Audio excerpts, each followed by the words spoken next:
ఏ నియోజకవర్గం? మా తాళ్ళూరు నియోజకవర్గం, దర్శన నియోజకవర్గమే. జగనన్న ప్రభుత్వ పరిపాలన ఎలా ఉంది అసలు ఇక్కడ? పర్వాలేదు, బాగానే ఉంది. పర్వాలేదు, జనం కూడా బాగానే ఉంది అనుకుంటున్నారు. పర్వాలేదు, ఇళ్ళకి తెచ్చి ఇస్తున్నారు పెన్షన్లు. ఈనాడు చంద్రబాబు నాయుడు చేస్తూ పనికి అన్యాయంగా ముసలు అల్లాడిపోవడం, తిట్టుకోవడం, దుమ్మెత్తిపోయడం చండాలంగా ఉంది. అట్లా ఉంది. చంద్రబాబు ప్రభుత్వానికి ఈ ప్రభుత్వానికి ప్రధాన తేడా ఏంటి? ప్రధాన కార్యం బట్టి ఇదే. ఇప్పుడు చంద్రబాబు నాయుడు 14 సంవత్సరాలు చేశాడు, ఏమీ ఇదిలా. ఇప్పుడు జగన్లో 5 సంవత్సరాలు చేశాడు. కుర్రోడు కాబట్టి ఒక రకంగా పర్వాలేదు.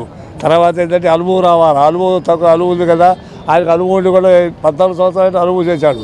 ఈయన 5 సంవత్సరాలు అనుభవం ఏంటంటే చేసుకొచ్చాడు, పర్వాలేదు. ఇక ఉండే కొద్దిగా అనుభవం వచ్చే కొద్ది బాగా చేసేది. ఇప్పుడుకైనా పర్వాలేదు.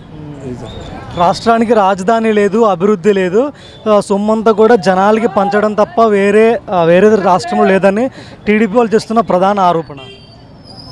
రాష్ట్రానికి అంటే డబ్బులు పంచడం తప్ప ఇక్కడ ఎలాంటి అభివృద్ధి లేదు, మాతోనే సాధ్యం అవుతుందని టీడీపీ వాళ్ళు అంటున్నారు. వాళ్ళు అంటున్నారా? అన్ని అభివృద్ధులు ఉన్నాయి, ఏం పర్వాలేదు. జరగాల్సింది జరిగినాయి, ఇక జరగాలి కూడా జరుగుతాయి అనమాట. అంటే నిదాలకు రావాలి కదా. ఒకనాడు అవే పనులు కాదు కదా. ఇప్పుడు నువ్వు ఇంట్లో వ్యవసాయం పెట్టావు, ఒకనాడు బాగా చదివావు, బాగా చేసావు, డెవలప్ చేసుకుంటూ తోటతో అయ్యేది. అట్లా కూడా ఆయన కూడా తెచ్చుకుంటూ వస్తే కదా, అట్లనే డెవలప్ అవుతుంది. పర్వాలేదు, జగనాలు మంచివాళ్ళు అనుకుంటున్నారు, బాగా జరుగుతుంది, అభివృద్ధి జరిగింది, పర్వాలేదు. దర్శిలో ఎవరు గెలవబోతున్నారు ఈ ఎన్నికల్లో? వైఎస్ఆర్ కాంగ్రెస్ పార్టీ వైఎస్ఆర్ గెలిచిందని అనుకుంటున్నాం. అంటే అలా అనుకోవడానికి కారణాలు ఏమున్నాయి?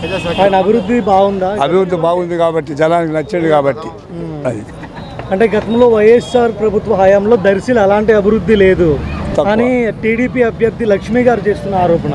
ఆమె రావడం కదా, ఆమె ఎవరో తెలియదు కొత్తగా. ఇప్పుడు వీళ్ళు చేసి ఉన్నారు, పని చేసి ఉన్నారు కాబట్టి అభివృద్ధి కాబట్టి చేస్తారు. అయితే 2024లో రాష్ట్రంలో ఏ పార్టీ అధికారంలోకి వస్తే బాగుంటుంది? వైఎస్ఆర్ వస్తే బాగుంటుందని నేను అనుకుంటున్నా. ప్రజలు కూడా అట్లే ఉంది.